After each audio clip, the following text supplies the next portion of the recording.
पहली बार ही मैंने कहा था, अभी जो मैंने नवल जी या उनके पिताजी या जिनसे मैंने सुना, पहले बार ही मैंने कहा था कि किसी भी समाज के लिए इस तरह की घटना किसी भी देश के लिए, इंसानियत के लिए, मानवता के लिए यह कलंक है।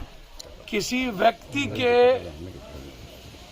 आपराधिक तरीके और उनका अहंकार पूरे कानून को, पूरे समाज को और लोकतंत्र को खत्म कर दे, ये सबसे बड़ा अपराध है। मर्डर तो एक या दो व्यक्ति की हो जाती है, लेकिन उससे कितने उम्मीदें, कितनी विश्वास, कितने सपने उसमें खत्म हो जाते हैं। हत्या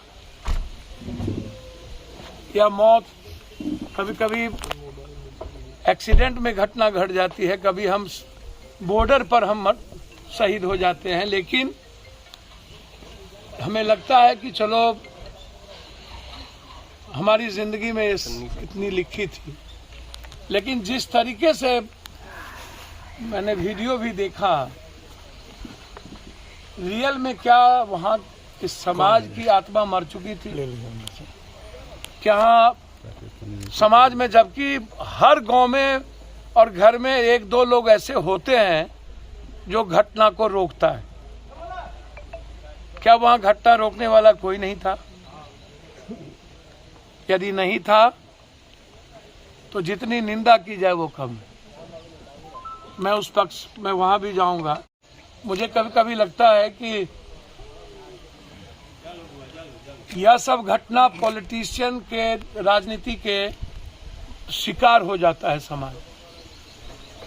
जिस तरीके से बड़ी घटना घटी, लोगों ने मदद के लिए सोचा नहीं, लोगों ने स्पीडी ट्रायल के लिए, न्याय के लिए बात नहीं की, गवर्नमेंट पर बात नहीं की, उल्टे समाज को लड़ाने के लिए कुछ मनचले उछले, कुछ गलत लोग, कुछ नए सोशल मीडिया वाले लोग, कभी हम उसके मुंह में अब सोशल मीडिया का डाल दिए। मैं धन्यवाद दूंगा यहाँ के एसपी को कि उन्होंने, यहाँ के प्रशासन, खास तौर पर एसपी को मैं धन्यवाद देना चाहूंगा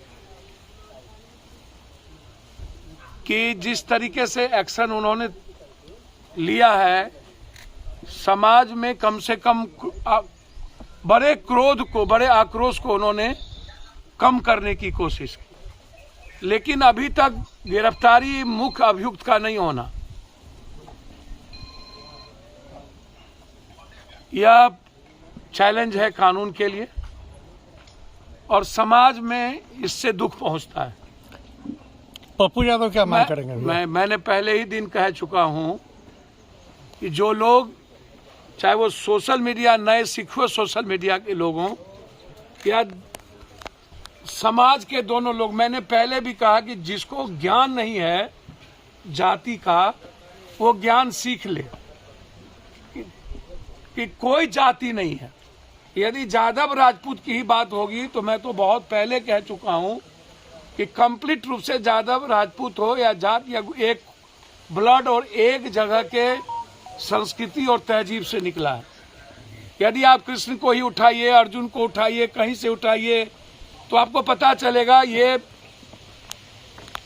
हमारा जो कंप्लीट वे है जीने का, वो कंप्लीट एक है। हम क्यों तनाव में राजनीतिक रूप से हम हैं अलग अलग, ये मुझे आज तक समझ में नहीं आई। ये राजनीतिक व्यक्ति की पैदाइश किया हुआ जात है। पॉलिटिशियन को सबसे ज्यादा सहूलियत किसी चीज में मिलती है तो ये जाति व्यवस्था और हिंदू मुसलमान, ये दो चीज घटित हुई। कौन आए बाहर से, इस गांव के लोग, मुझे तो नहीं लगता कि सदमे में, जो बाहर से आए होंगे वो उस तरह की घटना किए होंगे। इस गांव के लोग सदमे में होने के बाद जाके इस पर भी इंक्वायरी की आवश्यकता है। एसआईटी जांच करिए कि कौन कहां से लोग आए, इसमें कौन नेता लोग इन्वॉल्व है जिसने उस्काने का काम किया। स्पीडी ट्रायल 3 महीना के अंदर अभी तक कोर्ट का गठन हो जाना चाहिए था। हम इसमें गठन की सरकार से मांग करते हैं।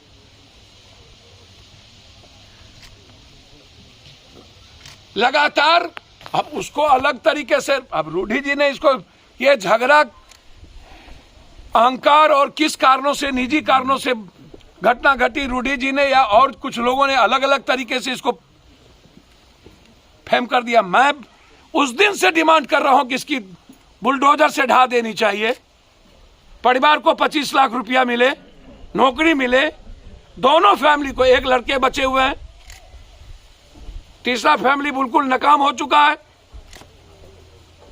और दूसरी तरफ हम विजय यादव परिवार को छोड़ के यदि कोई और लोग मरे हों, चाहे वो वहां की घटना, मैं दोनों तरफ से बहुत क्लियर हूं इस मामले में, मेरी फीलिंग बहुत क्लियर है। जिससे समाज टूटता है, बिखरता है, समाज के भीतर तनाव पैदा होते हैं और रिश्ते खराब होते हैं, ऐसे चीजों को चैलेंज में लेना चाहिए और मिटिया मीट करना चाहिए, चाहे इसका अंजाम राजनीतिक रूप से जितना खतरनाक हो जाए समाज को बचाने में।